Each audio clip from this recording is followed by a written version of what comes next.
Jadi ibu-ibu dan bapak-bapak yang dirahmati oleh Allah, gereja bukannya tidak tahu bahwa umat Islam diharamkan mengucapkan selamat Natal. Mereka tahu, tapi justru mereka menghendaki umat Islam ini melanggar akidahnya. Dengan cara yang halus seperti itu, umat Islam banyak yang terpancing. Maka ada kemudian umat Islam yang dari kelompok Islam liberal mengatakan umat Islam mengucapkan selamat Natal nggak apa-apa, karena menurut mereka saat itu umat Islam mengucapkan selamat atas lahirnya Nabi Isa alaihissalam. Ini kelompok jin beranggapan seperti itu. Di sisi yang lain ada kelompok juga di sisi yang lain mengucapkan selamat Natal berarti mengucapkan selamat atas lahirnya Tuhan Yesus. Ini sudah jelas merupakan suatu pelanggaran akidah. Yang kedua, kalau sampai kemudian dikatakan bahwa tidak mengucapkan selamat atas lahirnya Yesus dengan kapasitas Tuhan, tapi dikatakan mengucapkan selamat atas lahirnya Nabi Isa, inilah merupakan suatu jebakan mereka, di mana gereja pun sekarang ini sudah mulai menggunakan istilah-istilah bukan lagi Natal, tapi dengan istilah Maulid Nabi Isa alaihissalam. Ini jebakan mereka. Maka apakah benar bahwa Nabi Isa itu lahirnya 25 Desember? Ini yang saya kupas dalam buku saya. Kita umat Islam mengetahui bahwa Rasulullah SAW lahirnya persis 12 Rabiul Awal. Maka kalau dikatakan 25 Desember kelahirannya Nabi Isa, apa betul seperti itu? Tahun kemarin di televisi kita, di salah satu stasiun televisi, sudah ada pendeta yang menerima pertanyaan, karena saat itu dialog interaktif, menerima pertanyaan, apa benar Yesus dilahirkan 25 Desember? Ternyata pendeta yang satu itu menjawab tidak. Nah, apakah kemudian pada tahun ini nanti mereka juga akan berani untuk menyampaikan bahwa sebetulnya yang terjadi tidak seperti itu, bahwa Natal ini bukan kelahiran Nabi Isa? Ibu-ibu dan bapak-bapak yang dirahmati oleh Allah, kita telaah dulu siapa yang sebenarnya lahir 25 Desember. Menurut buku yang saya tulis ini, jelas-jelas sekali dipaparkan bahwa yang diperingati tanggal 25 Desember itu adalah kelahirannya Dewa Matahari. Nah, mengapa Dewa Matahari kemudian dipakai sebagai peringatannya kelahirannya Nabi Isa yang oleh mereka disebut Yesus? Peristiwanya ketika rakyat Romawi masih beragama politisme paganisme.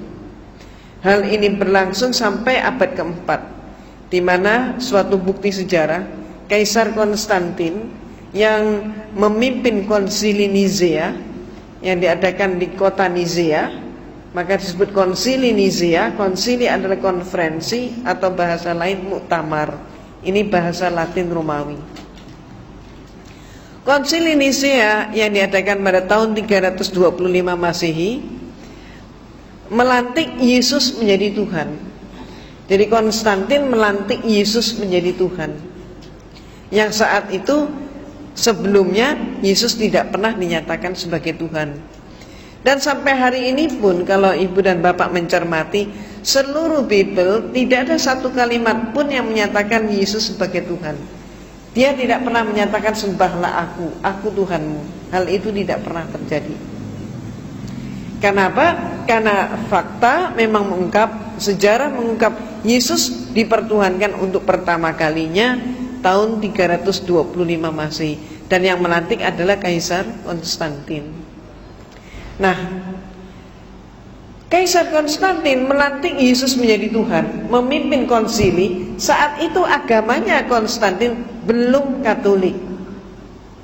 Jadi saat itu gereja masih ada satu saja, yaitu gereja Katolik. Belum pecah. Nanti pada abad pertengahan baru pecah, Katolik pecah menjadi Katolik dan Protestan. Jadi saat itu gereja yang ada hanya Katolik. Konstantin belum Katolik, dia masih politisme paganisme. Ketika terjadi kemelut pada Imperium Romawi, di mana Imperium Romawi hampir mengalami kepunahan, maka mereka pun mencari penyebabnya, para pembesar mencari penyebabnya. Apa penyebabnya? Maka saat itu kekaisaran menengarai penyebabnya adalah berbagai macam sembahan-sembahan yang mereka punyai tidak mampu mempersatukan bangsa Romawi. Jadi artinya agama mereka yang ada dianggap tidak kondusif. Maka kemudian Kaisar Romawi menerima masukan, karena dia pun sendiri telah melantik Yesus sebagai Tuhan. Dia menganggap keterangan-keterangan dari Paulus dan anak buah Paulus mengatakan ini ada sebuah agama yang mampu mempersatukan rakyat. Maka kemudian dari situlah Konstantin tertarik dengan Katolik untuk menyederhanakan Tuhan-Tuhan mereka yang berpuluh-puluh itu tadi. Termasuk misalnya yang Bapak Ibu kenal dan yang tidak asing dalam kehidupan orang-orang Romawi maupun di dalam pergaulan sehari-hari, kita kenal nama adalah Dewa Zeus yang dianggap sebagai Dewa Bapak. Bapak Ibu juga kenal istilah Dewi Jupiter, Aurora, Venus, maupun juga yang lain. Termasuk Bapak Ibu juga kenal dari film televisi atau film-film lain, Hercules termasuk itu, termasuk Xena termasuk itu. Semua itu adalah dewa dan dewi yang mereka sembah. Tidak mustahil tiap rumah mempunyai sembahan yang beda-beda. Walaupun di antara sembahan yang demikian banyak itu ada persamaannya. Di antaranya yang mereka sembah adalah Dewa Zeus. Ini yang paling populer.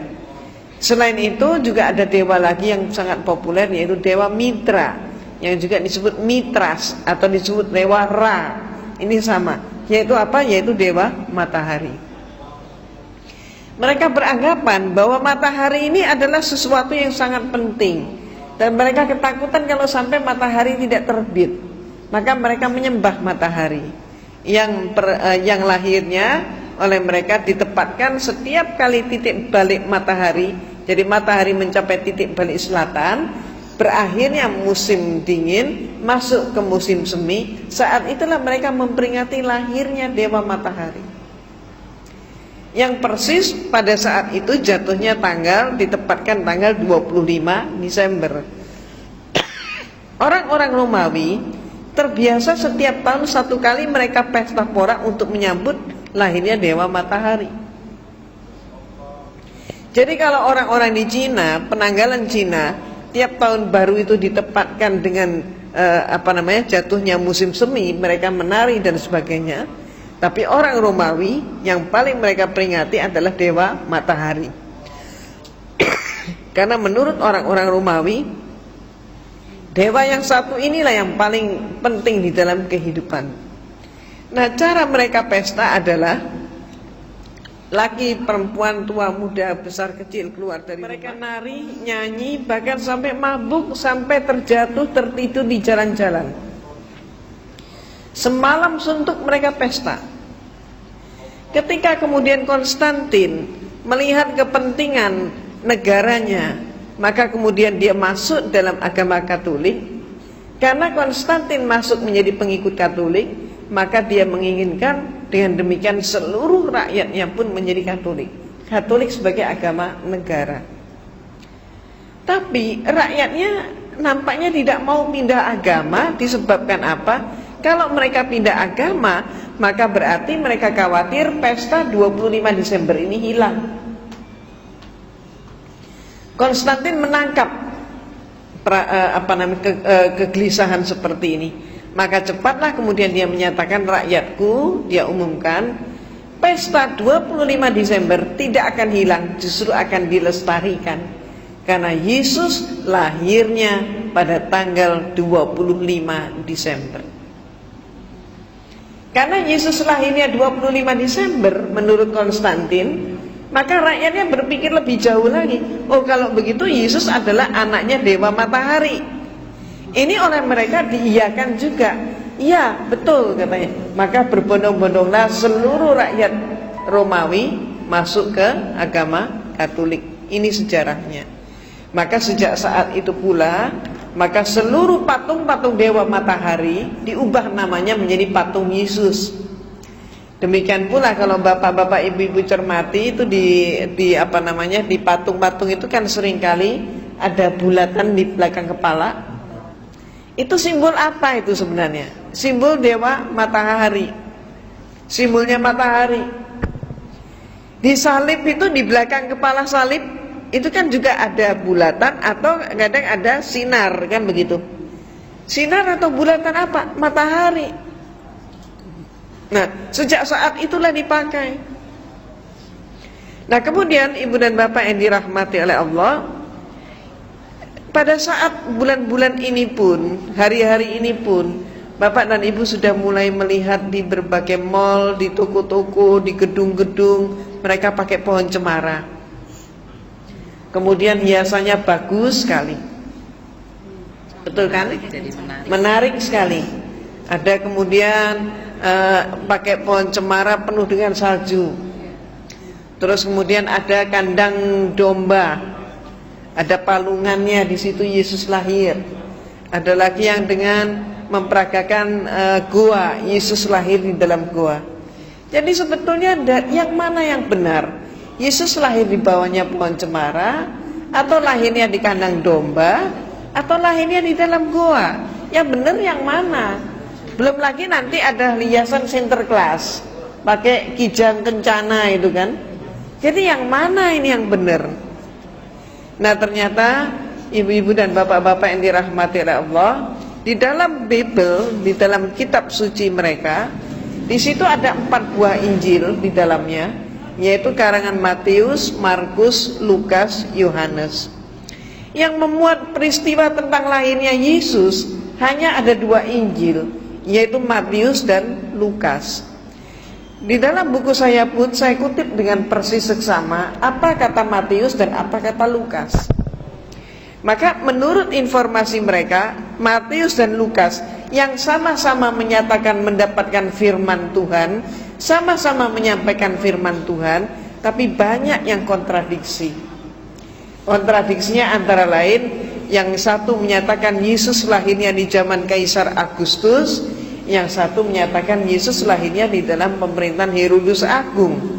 Konsekuensinya berarti perbedaan pendapat di antara mereka ini berarti mempengaruhi penentuan tahun 1 Masehi sebagai tahun kelahiran Nabi Isa.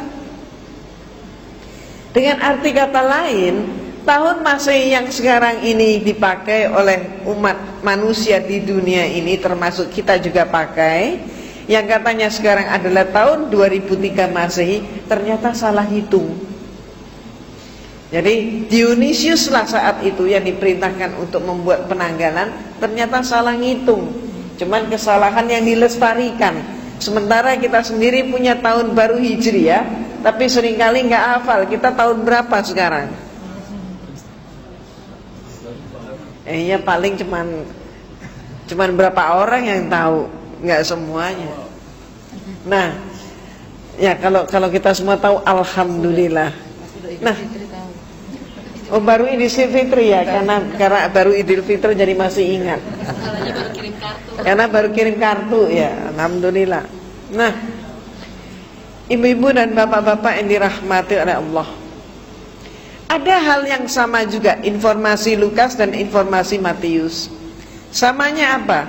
Kedua mereka menyatakan Yesus lahir di malam hari. Ketika bintang gemerlapan, dan saat itu gembala menggembalakan ternak mereka ke padang rumput tengah malam. Nah, maka informasi ini coba kita analisis. Kalau dikatakan Yesus lahirnya tengah malam, bintangnya gemerlapan, kemudian gembala menggembalakan ternak ke padang rumput tengah malam, itu artinya musim apa? Nggak mungkin salju ya. Nggak mungkin salju kan? Maka kalau tidak ada salju, kenyataannya mengapa semua hiasan yang ada memakai salju? Betul kan? Ya. Jadi kalau bintangnya gemerlapan, nggak mungkin salju turun. Itu pertama. Nah, yang kedua, Dikatakan gembala mengembalakan ternak mereka ke padang rumput tengah malam katanya. Kalau kenapa gembala kok digembalakannya tengah malam? Kenapa tidak siang hari? Lembur.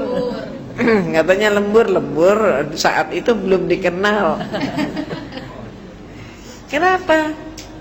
Ya kalau mereka menggembalakannya di pagi hari, siang hari, mereka tidak tahan dengan apa? Sengatan matahari di musim panas.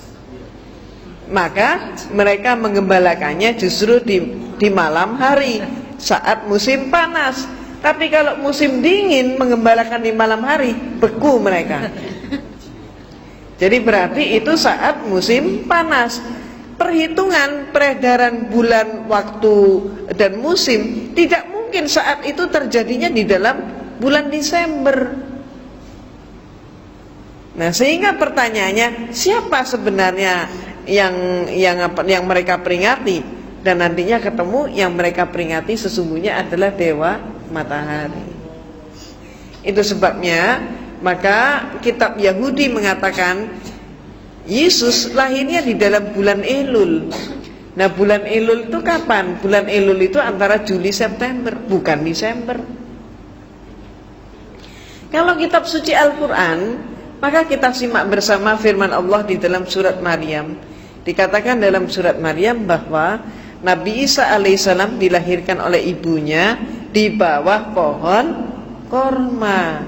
Ketika pohon korma berbuah dengan lebat, maka pangkal korma digoyang, buah korma pun berguguran.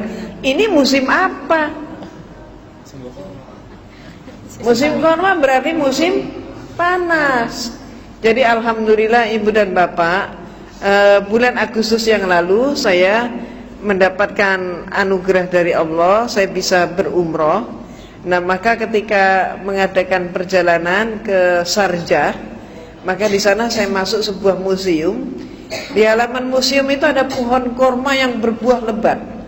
Dan saat itu di Saudi memang banyak sekali pohon korma yang buah kormanya pun berguguran di sekitar pohon itu. Sedang musim buah korma, pas panasnya pun sedang luar biasa. Pas panas-panasnya, antara saya di sana saat itu antara 40-50 derajat. Panas sekali.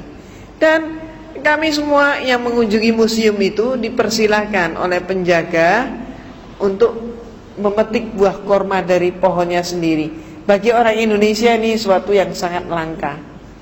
Maka kemudian ketika saya petik satu buah korma, apa yang terjadi? Satu saya tarik, yang lain pun berguguran. Nah, inilah saya sangat bersyukur atas karunia Allah termasuk bisa membuktikan ayat itu. Jadi pangkal korma digoyang, buah korma pun berguguran. Padahal saat itu yang saya goyangkan, karena saya tarik adalah salah satu tangkai, ternyata semua yang lain pun ikut berguguran. Nah, ibu-ibu yang saya hormati, seluruh itu tadi jadi adalah musim panas. Dan jangan lupa seluruh Palestina, Yesus itu dilahirkan di sebuah desa yang namanya Bethlehem. Provinsinya adalah provinsi Galilea. Ini adalah bagian daripada Yudea. Yudea adalah bagian daripada yang disebut sekarang Palestina. Seluruh Palestina nggak ada pohon cemara bisa hidup. Dari dulu sampai hari ini nggak ada satupun pohon cemara. Yang ada seluruh Palestina itu pohon korma. Maka pertanyaannya, dari mana ini pohon cemara ini? Ternyata peristiwanya ketika Imperium Romawi sudah kuat kembali, mereka ingin meluaskan imperiumnya, ingin menjajah ke Jerman.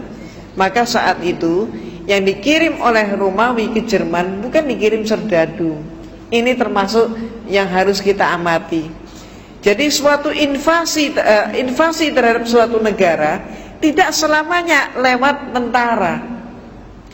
Jadi penjajahan pun tidak selamanya penjajahan fisik. Ini yang harus kita amati. Demikian pula yang dikirim saat itu oleh Romawi bukan tentara, bukan serdadu, tapi yang dikirim ke Jerman adalah para pastor dari kelompok atau dari ordo Yesuit. Nah, pastor ini diberi perintah untuk menyelidiki orang Jerman menyembah kepada apa, agama mereka apa.